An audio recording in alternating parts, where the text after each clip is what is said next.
Hello student, good morning to all of you. Today I will discuss chapter first, some basic concept of chemistry, remaining sub topics, chemical equations, mass percentage, volume percentage, molarity, mole fraction. तो आज आपका यह chapter complete हो जाएगा, ठीक है, जिसमें हम सबसे पहले आपको बता रहे हैं केमिकल इक्वेशन क्या होता है। Chemical equation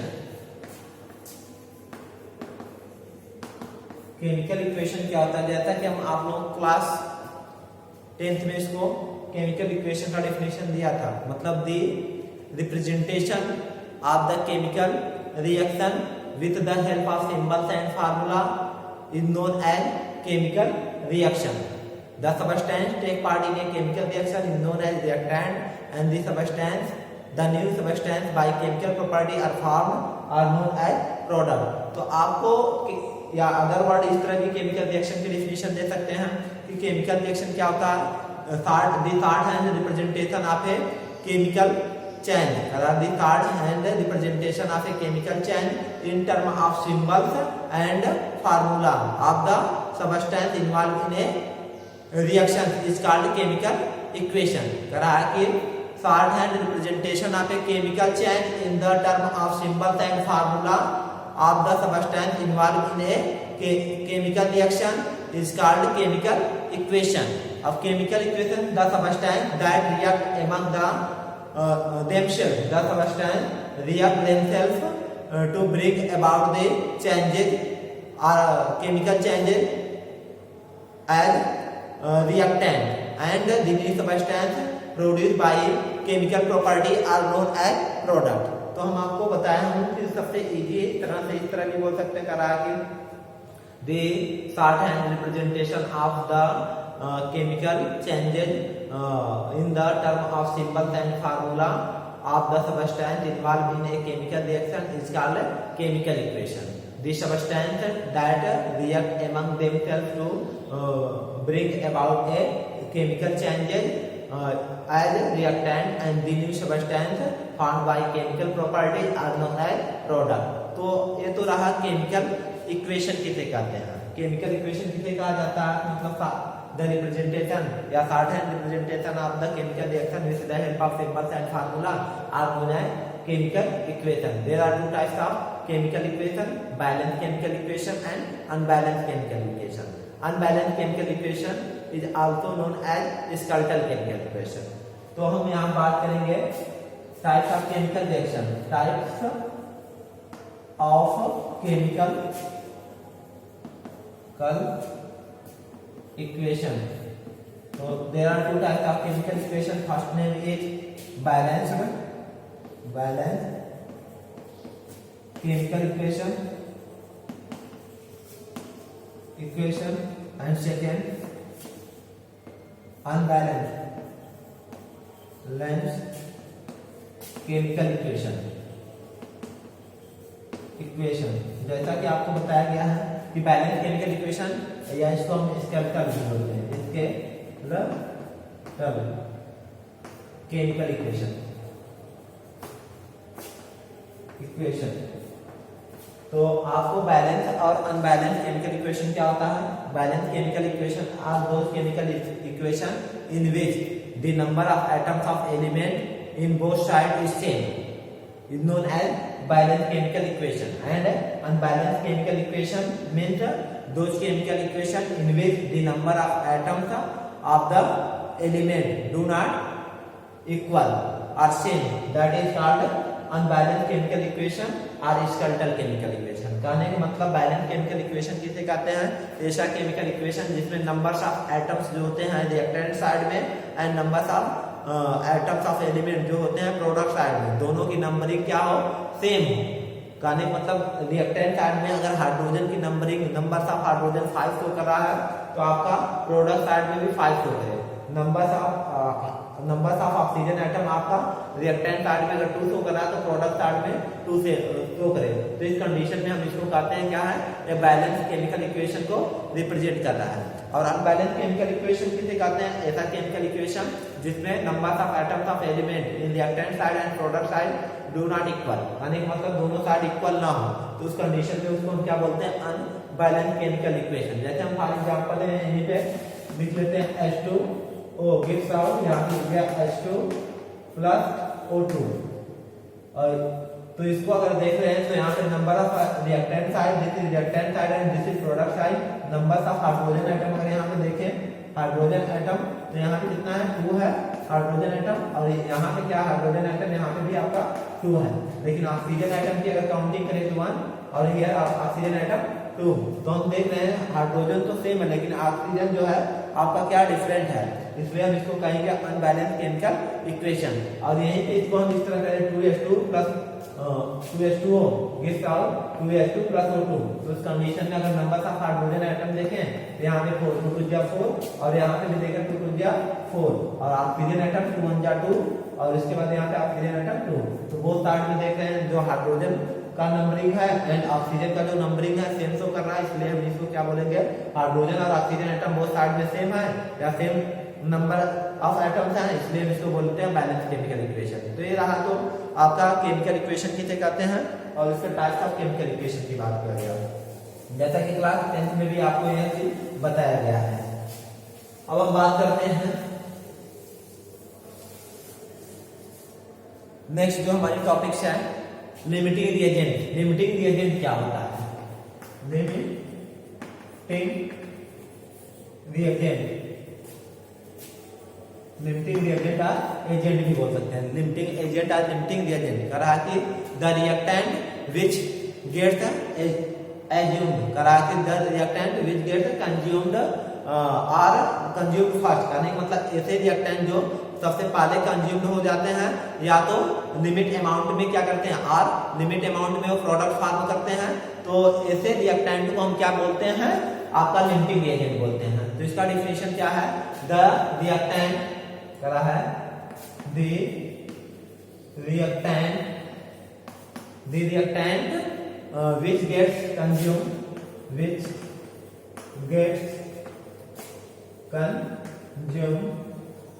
first or limit amount the product, limit amount the product form, limit amount the product form is known as limiting reagent,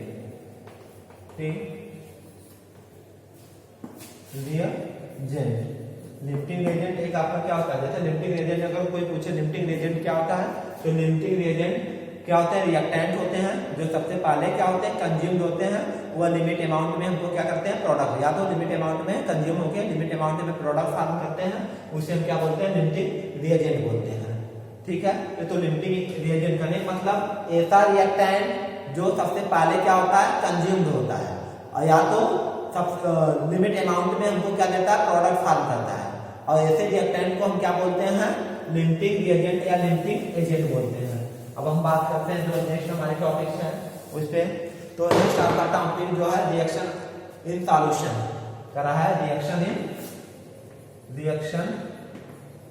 in solution. तो हम बात करेंगे रिएक्शन इन सॉल्यूशन में, तो कर रहा है कि the concentration of a solution can be expressed in any of the following way. The concentration of solution can be expressed, the concentration of solution can be expressed in following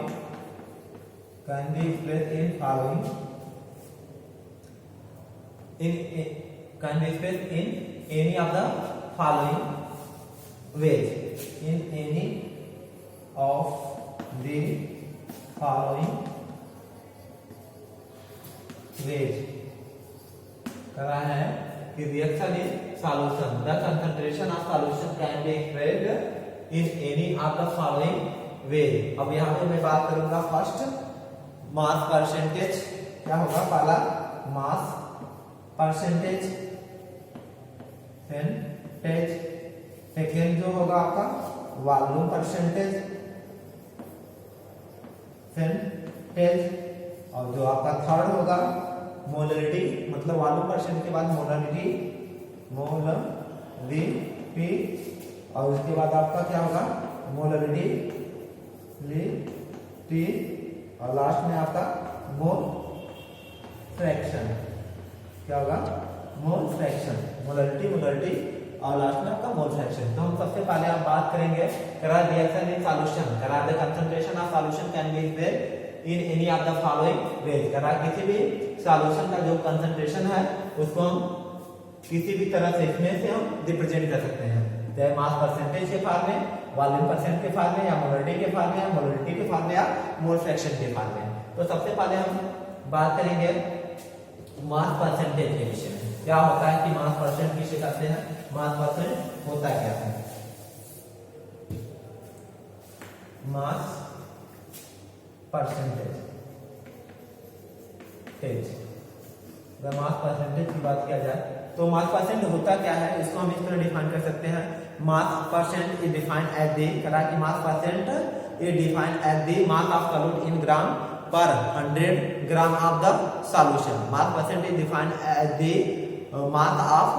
mass in gram per 100 gram of the solution. क्या कह सकते हैं? The mass percent is defined as the mass of solute in gram per 100 gram of solution. करा कि mass percentage of the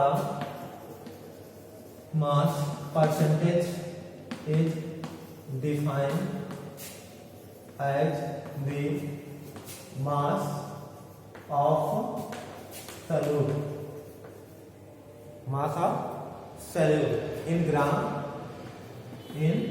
gram per 100 gram of solution, per 100 gram of solution.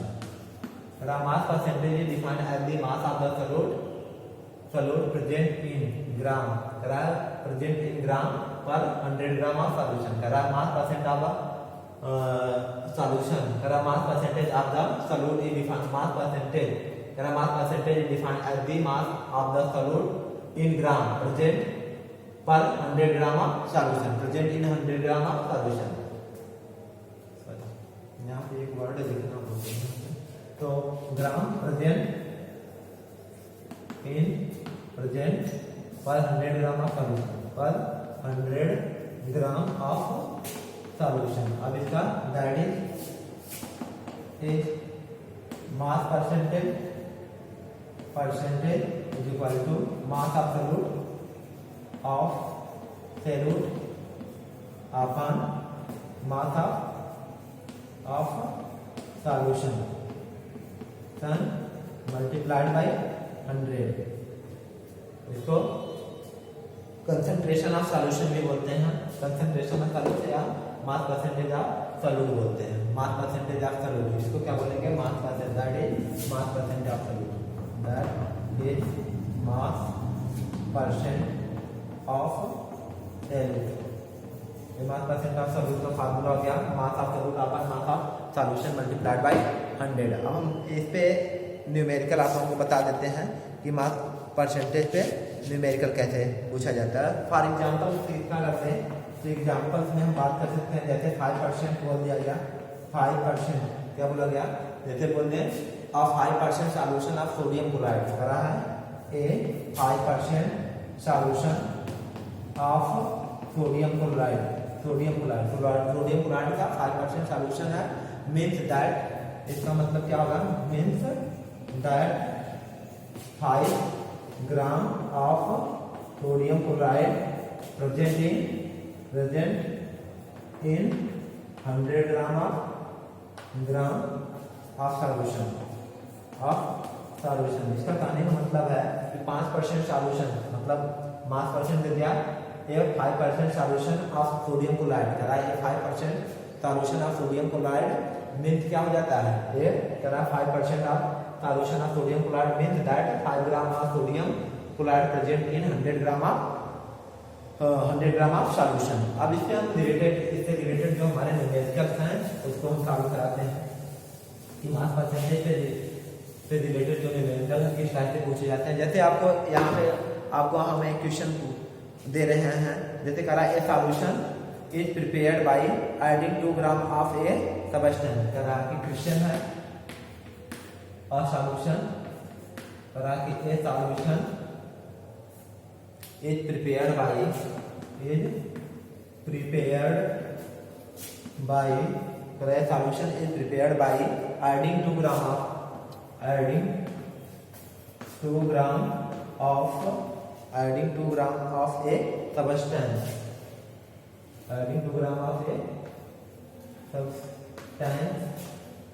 Capital A, जो substance है वो capital है, to 18 gram of water, to 18 gram of water, जो substance capital A है उसको 18 gram water में क्या किया, डिजॉल्व किया और डिजॉल्व करके सॉल्यूशन बना लिया। Calculate the mass percent of the solute, calculate the mass percent of solute, mass percent of salute, calculate the mass percent of salute. तो हम कैसे कैलकुलेट करेंगे, तो मास परसेंट ऑफ सैल्यूट जानते हैं, मास यहाँ पे सैल्यूट क्या होगा, क्योंकि ए को हम किसमें डिजॉल्व कर रहे हैं, 18 ग्राम ऑफ वाटर में, तो वहाँ पूछ रहा है मास परसेंट ऑफ सैल्यूट निकालना है। तो हम देखिए जब सॉल्व करेंगे यहाँ दिया है मास ऑफ सॉल्वेंट, क्योंकि हम एक फार्मूला आपको मैं बता दूंगा एक ही क्वेश्चन में, मास ऑफ सॉल्वेंट मतलब वाटर का मास कितना दिया गया है, 18 ग्राम दिया गया, और पूछा क्या जा रहा है, mass percentage of solute, mass percentage of solute, solute क्या है यहाँ पे, कैपिटल ए जो सॉल्यूट है क्योंकि वह वाटर में डिजॉल्व किया जाता है। तो मास ऑफ ये बोला गया कि solution is prepared by adding 2 ग्राम, तो यहाँ पे मास ऑफ सॉल्यूट भी दिया गया है, solute A is equal to दिया गया 2 ग्राम। तो इससे हम निकालेंगे तो देन क्या हो जाएगा, mass of solution, mass of solution is equal to, मतलब हम जानते हैं सॉल्यूशन का जो कंपोजिशन होता है सॉल्यूट एंड सॉल्वेंट होता है, दोनों के मास को ऐड कर लेते हैं, मास of solute plus mass of solvent add कर दिया, कितना आ गया 2 ग्राम प्लस 18 ग्राम, आगे कितना 20 ग्राम। उसके बाद नाउ क्या कैलकुलेट करना है, mass percentage of solute, mass percent of solute A equal to mass of solute A upon mass of solution, mass of solution multiplied by 100। अब रख देते हैं यहाँ पे mass of solute 2 upon mass of solution 20 multiplied by 100, 20 से इसको divide किए तो 5 आ गया, और ये परसेंट का साइज आ गया 5 टू 10% आ जाएगा। मास परसेंटेज कितना आएगा सॉल्यूट का 10%, तो आपका 10% जो होगा मास परसेंटेज होगा सॉल्यूट का, मीन सॉल्यूट जो ए का मास परसेंटेज कितना होगा। अब हम कर रहे हैं इसको इस तरह एग्जांपल जैसे बोला गया ए 10% सॉल्यूशन ऑफ सॉल्यूट ए, तो इसका कहने का मतलब क्या होगा, उसमें आपका 10 ग्राम आपका क्या होगा सॉल्यूट प्रेजेंट होगा, 100 ग्राम ऑफ सॉल्यूशन में। अब बात करते हैं नेक्स्ट जो है, जो हो गया मास परसेंटेज। अब मास परसेंटेज की बात हमारा नेक्स्ट टॉपिक है वॉल्यूम परसेंटेज। तो वॉल्यूम परसेंटेज कैसे करते हैं उसके विषय में बात करते हैं। वॉल्यूम परसेंटेज है ना, वॉल्यूम परसेंटेज क्या होता है, इसको हम इस तरह डिफाइन कर सकते हैं करा कि volume percent is defined as the unit of volume of the solute present in 100, करा solute present in per 100 unit of the volume of solution. तो इसको हम इस तरह डिफाइन कर सकते हैं, volume of solute, volume percentage is defined as unit, defined as volume percent is defined as the number of unit volume of solute, volume of solute, unit volume of solute कह रहा है कि volume percent is defined as the number of unit volume of solute present per 100 unit volume of the solution, present per 100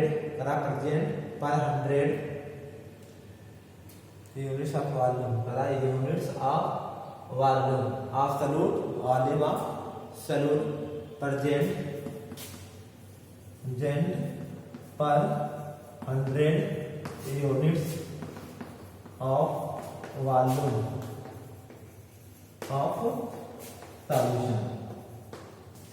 उसको mass percentage को define किया गया था, mass percentage define as the mass of the solute, in gram represent मतलब present in per 100 gram of solution is known as mass percentage. उसी तरह volume percent को define किया गया, volume percent defined as the number of unit volume of solute present per 100 unit of the volume of the solution. अब that is करके इसका formula लिख सकते हैं, volume percent is equal to volume percent of solute, volume percentage of solute, volume percent of solute is equal to क्या होता है, volume of solute, volume of solute upon volume of solute upon volume of solution multiplied by volume of solution multiplied by 100। तो अब इससे related question अगर हम देखें तो वॉल्यूम परसेंट से, तो सेम वे उसी तरह हम इसको बता सकते हैं। जैसे इसका एग्जांपल, जैसे हम कहते हैं कि 5% कोई सॉल्यूशन है और 5% of solution of sodium chloride, और 5% करा है solution, volume percentage of solution of sodium chloride इसका एग्जांपल हम बात देखें। अब हम बात करते हैं, तो हमारा वॉल्यूम परसेंट हो गया। वॉल्यूम परसेंट के बाद हम क्या पढ़ेंगे, नेक्स्ट जो हमारा टॉपिक है उसके विषय में बात करते हैं। वॉल्यूम परसेंट के बाद हम बात करेंगे आपका मोलरिटी के विषय में, इसके विषय में मोलरिटी के विषय में। अब इसको हम अपने नेक्स्ट वीडियो में हम मोलरिटी के विषय में और मोल फ्रैक्शन के विषय में आपको कंप्लीटली एक्सप्लेन करेंगे। Thank you student.